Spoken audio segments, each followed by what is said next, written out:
اعوذ باللہ من الشیطان الرجیم بسم اللہ الرحمن الرحیم الا ابلیس ابى ان یکون مع الساجدین، مگر ابلیس نے انکار کر دیا کہ وہ سجدہ کرنے والوں کے ساتھ ہو۔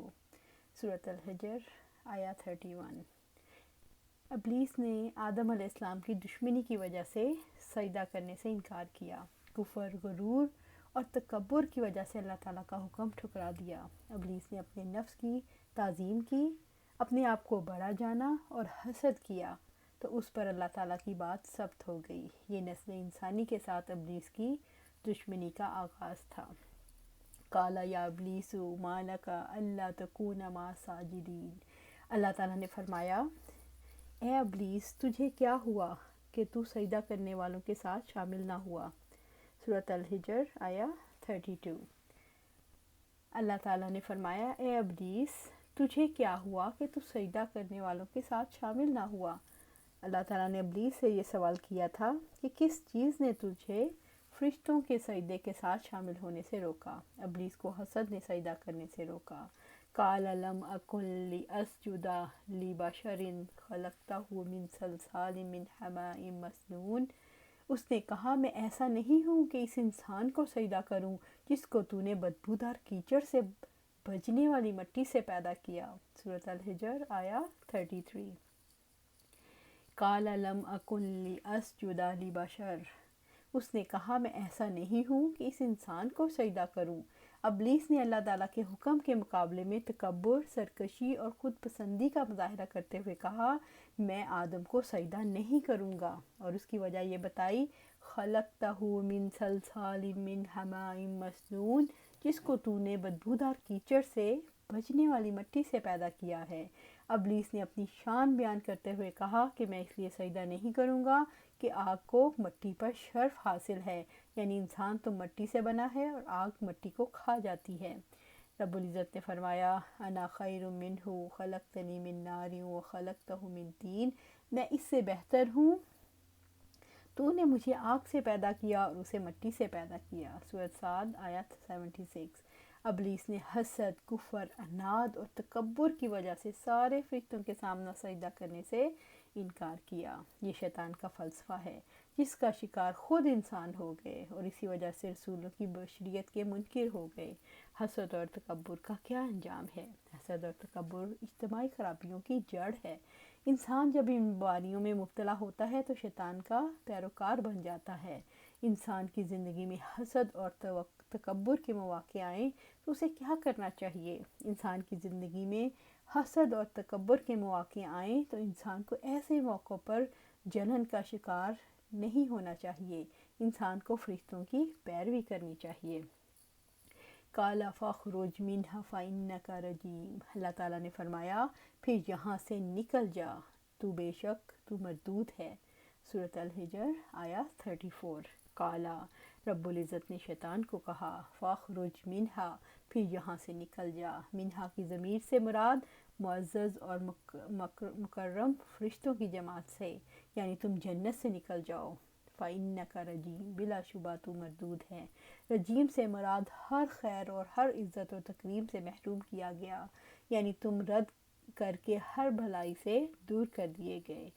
وَإِنَّ عَلَيْكَ اللَّعْنَةَ إِلَى يَوْمِ الدِّينِ، اور بے شک جزا کے دن تک تجھ پر خاص لعنت ہے۔ سورۃ الحجر آیا 35۔ وَإِنَّ عَلَيْكَ اللَّعْنَةَ وَإِنَّ عَلَيْكَ اللَّعْنَةِ، اور بے شک تجھ پر خاص لعنت ہے۔ لعن کے لفظی معنی دور کر دینا اور دھتکار دینا ہے۔ لعنت کا لفظی معنی عذاب کے معنوں میں بھی آتا ہے۔ ابلیس کے اوپر آسمان والے فرشتے اور زمین کے اہل ایمان لعنت کرتے رہیں گے۔ الی یوم الدین، جزا کے دن تک، قیامت تک سے محاورے میں مراد دوام ہوتی ہے۔ یہ امر مراد نہیں کہ قیامت کے بعد ابلیس کی ملعونیت جاتی رہے گی۔ انس بن مالک رضی اللہ تعالیٰ عنہ سے روایت ہے کہ آپ صلی اللہ علیہ وآلہ وسلم نے فرمایا قیامت کے روز سب سے پہلے ابلیس کو آگ کا لباس پہنایا جائے گا، وہ اسے پیشانی پر رکھ کر پیچھے سے گھسیٹتا پھرے گا، اس کی اولاد یعنی اس کے پیروکار اس کے پیچھے پیچھے ہوں گے۔ ابلیس اپنی موت اور ہلاکت کو پکارتا رہے گا، اس کے پیروکار بھی موت اور ہلاکت کو پکاریں گے، حتیٰ کہ جب وہ آگ کے اوپر کھڑے ہوں گے تو ابلیس کہے گا ہائے موت، اس کے ساتھ اس کے پیروکار بھی کہیں گے ہائے موت۔ اس پر ان سے کہا جائے گا آج ایک موت کو نہیں بہت سی موتوں کو پکارو۔ قال ربی فانظرنی الی یوم یبعثون، اس نے کہا اے میرے رب پھر مجھے تو اس دن تک کی مہلت دے جب وہ اٹھائے جائیں گے۔ سورۃ الحجر آیا 36۔ قال ربی فانظرنی، اس نے کہا اے میرے رب پھر مجھے تو مہلت دے۔ ابلیس نے آدم علیہ السلام سے حسد کی وجہ سے مہلت مانگ لی۔ الی یوم یبعثون، اس دن تک مہلت دے جب وہ اٹھائے جائیں گے۔ یہ مہلت قیامت کے دن تک کے لیے مانگی۔ قال فإنک من المنظرین، اللہ تعالیٰ نے فرمایا بے شک تو مہلت دیے گئے لوگوں میں سے ہے۔ سورۃ الحجر آیا 37۔ اللہ تعالیٰ نے فرمایا بے شک تو مہلت دیے گئے لوگوں میں سے ہے۔ ابلیس کی دعا استدراج کے طور پر قبول کر لی گئی۔ اللہ تعالیٰ کا شیطان کی دعا کو قبول کر لینا اس کے حق میں اکرام و تکریم نہیں، بلکہ یہ تو اللہ تعالیٰ کی طرف سے شیطان اور بندوں کے لیے ابتلاء اور امتحان ہے، تاکہ دشمن میں سے اس کا وہ سچا بندہ الگ ہو جائے جو اس کی اطاعت کرتا ہے۔ اس بنا پر اللہ تعالیٰ نے ہمیں شیطان مردود سے بہت ڈرایا ہے اور کھول کھول کر بیان کر دیا کہ اللہ تعالیٰ ہم سے کیا چاہتے ہیں۔ الی یوم الوقت المعلوم، ایسے وقت کے دن تک جو معلوم ہے۔ سورۃ الحجر آیا 38۔ الی یوم الوقت معلوم، ایسے وقت کے دن تک جو معلوم ہے۔ ابن عباس رضی اللہ تعالیٰ نے کہا اس سے مراد نفخہ اولا ہے، یعنی جب پہلی بار سور پھونکا جائے گا، یا وہ وقت جب ساری مخلوق کی موت واقع ہوگی۔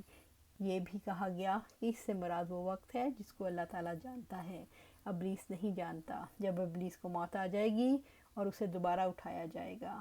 قال ربی بما اغویتنی لأزینن لہم فی الارض ولأغوینہم اجمعین، اس نے کہا اے میرے رب اس وجہ سے کہ تو نے مجھے بہکایا، میں زمین میں ضرور ان کے لیے گناہ مزین کروں گا اور میں ان سب کو ضرور بہکاؤں گا۔ سورۃ الحجر آیا 39۔ قال ربی بما اغویتنی لأزینن لہم فی الارض، اس نے کہا اے میرے رب اس وجہ سے کہ تو نے مجھے بہکایا ہے، میں زمین میں ضرور ان کے لیے گناہ مزین کروں گا۔ ابلیس نے دل میں چھپے حسد کو کھولتے ہوئے کہا کہ جیسے آپ نے مجھے گمراہ کیا، میں بھی آدم کے بچوں کے دلوں میں گناہوں کی محبت کو بوؤں گا، ان کے اندر نافرمانیوں کی رغبت پیدا کروں گا، میں انہیں ایسی بہاریں دکھاؤں گا کہ انہیں لمحہ لمحہ گناہوں میں مزہ آئے، میں ان کے سامنے دنیا کو ایسے مزین کروں گا اور انہیں اس طرح سے آمادہ کروں گا کہ انہیں گناہوں کے بغیر چین ہی نہیں آئے گا۔ رب العزت نے فرمایا، ابلیس نے کہا پھر اس وجہ سے کہ آپ نے مجھے گمراہ کیا، یقیناً میں ان کے لیے آپ کے سیدھے راستے میں ضرور بیٹھوں گا، پھر میں لازماً ان کے آگے سے اور ان کے پیچھے سے اور ان کے دائیں سے اور ان کے بائیں سے ان پر آؤں گا، اور آپ ان میں سے اکثر کو شکر گزار نہیں پائیں گے۔ سورۃ الاعراف آیا 16 اور 17۔ میں ان کے کردار کو داغدار بنائے بغیر چین سے نہیں بیٹھوں گا۔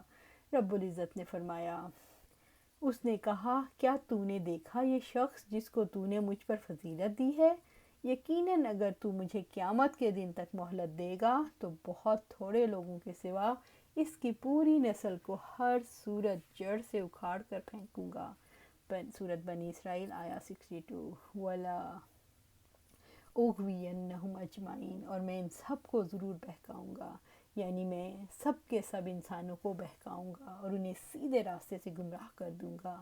اغوا سے مراد حق سے، اللہ تعالیٰ کے راستے سے اور اس کی سنتوں سے اغوا ہونا ہے۔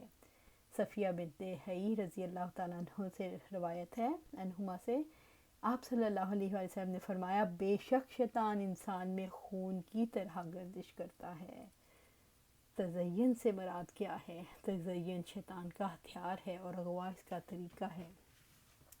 ابلیس باطل کو تزین کیسے کرتا ہے؟ لوگوں کو گمراہ کرنے کے لیے ابلیس حق کو باطل اور باطل کو حق بنا کر پیش کرتا ہے، اور انسان کو باطل خوبصورت اور حق بدنما ہو کر نظر آتا ہے۔ حافظ ابن قیم رحمۃ اللہ علیہ فرماتے ہیں شیطان کی ایک فریب کاری یہ بھی ہے کہ وہ انسان کو مکر و فریب میں مبتلا کرنے کے لیے ہمیشہ اس کی عقل پر اپنا جادو جگاتا ہے۔ اس کی جادوگری سے وہی شخص بچ سکتا ہے جسے اللہ تعالیٰ بچائے رکھے۔ انسان کے لیے جو چیز ضروری ضرر رساں ہے وہ شیطان اسے اتنی خوشنما بنا کر پیش کرتا ہے، وہ اسے سب سے زیادہ مفید معلوم ہوتی ہے۔ اللہ اکبر! شیطان نے اس افسون کاری سے کتنے انسانوں کو بہکایا، دل اور ایمان کے درمیان اس سے کتنی دیواریں کھڑی کی، باطل کو رنگ و روغن کر کے کتنی حسین شکل میں نمایاں کیا اور حق کو مسخ کر کے اس کی کتنی بھدی صورت دکھائی، اور پرکھنے والوں کی نگاہوں میں کتنے کتنے کھوٹے سکے کھرے بتائے، اہل بصیرت کو کتنے مکر و فریب دیے۔ وہی تو ہے جس نے لوگوں کے دل و دماغ پر جادو کر کے انہیں مختلف مذاہب اور بے شمار راہوں پر ڈال دیا، انہیں گمراہی کا راستہ دکھایا، تباہی کے ہر کھڈے میں گرایا۔ علیکم انفسکم، تم اپنی فکر کرو، پر عمل درآمد اور رسول کی سنت اعراض کو تقلید کے سانچے میں پیش کیا، امر بالمعروف اور نہی عن المنکر کو چھوڑنے کو لوگوں کے ساتھ خوش اخلاقی اور ریا بتایا، اور اللہ تعالیٰ کی اس قول کو علیکم انفسکم، تم اپنی فکر کرو، پر عمل درآمد اور رسول کی سنت سے اعراض کو تقلید کے سانچے میں پہنچایا۔ استغفر اللہ استغفر اللہ۔ الا عبادک منہم المخلصین، مگر ان میں تیرے وہ بندے جو خالص کیے ہوئے ہیں۔ سورۃ الحجر آیا 40۔ مگر ان میں تیرے وہ بندے جو خالص کیے ہوئے ہیں، یعنی جو تیرے مخلص بندے ہوں گے اور اپنے دین و اعمال کو اللہ تعالیٰ کے لیے خالص کریں گے، ان پر میرا داؤ نہیں چلے گا۔ وہ بندے جن کو آپ نے اخلاص، ایمان اور توکل کی وجہ سے چن کر خالص کر لیا، ان پر میرا بس نہیں۔ آپ صلی اللہ علیہ وسلم نے فرمایا اللہ تعالیٰ تمہاری صورتوں اور تمہارے مالوں کی طرف نہیں دیکھتا، بلکہ وہ تو تمہارے دلوں اور اعمال کی طرف دیکھتا ہے۔ مخلص بندوں پر شیطان کا زور کیوں نہیں چلتا؟